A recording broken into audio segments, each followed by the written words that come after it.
7.2d, we're going to use this sampling distribution of p hat to evaluate a claim about a population proportion.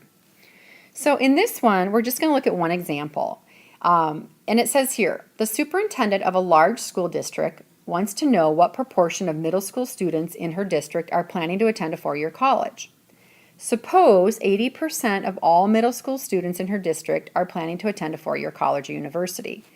What is the probability that an SRS of size 125 will give the result within 7 percentage points of the true value? Okay, so for this one, what is that we want to state?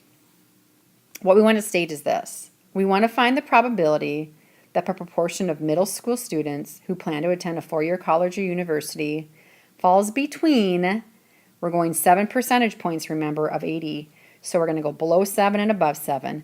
It falls between 73 and 87%. That is, we want to find the probability that our p hat is within this range. Okay, we can go ahead and do that. Before we do, though, we have to check our conditions of random, independent, and normalcy. So the first one here, let's go ahead and just double check. Did we say it was random anywhere? They did. They said here that they took an SRS, that simple random sample of 125 students. So I'm right there. They took an SRS, so it's random. That's easy enough. Let's check for independence. Independence is going to be checking the 10% condition. So for that, remember, we have to show the population is greater than or equal to 10 times the sample size. Our sample size is 125. So therefore, we need to have a population that's greater than 1,250.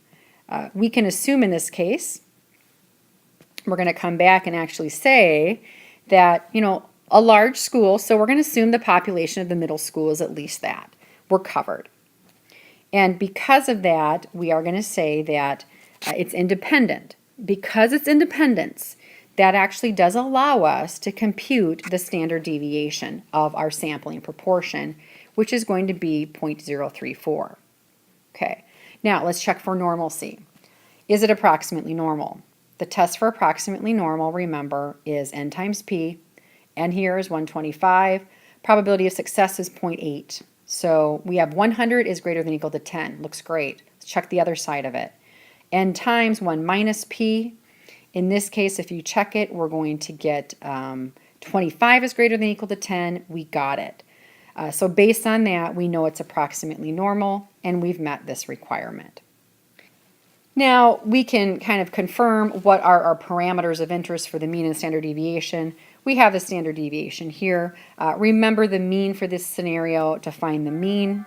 The mean of p hat is just equal to the actual p value that we have, in this case 80%. So I can make this conclusion about our distribution. It is approximately normal with a mean of 0.8 and a standard deviation of 0.036. Let's go ahead and do the do portion and calculate our probability. For here in the do portion, the question was p hats between 7.3 and 0.87. Let's just use normal CDF. This calculator speak right here was covered on the previous slide. This is our actual probability.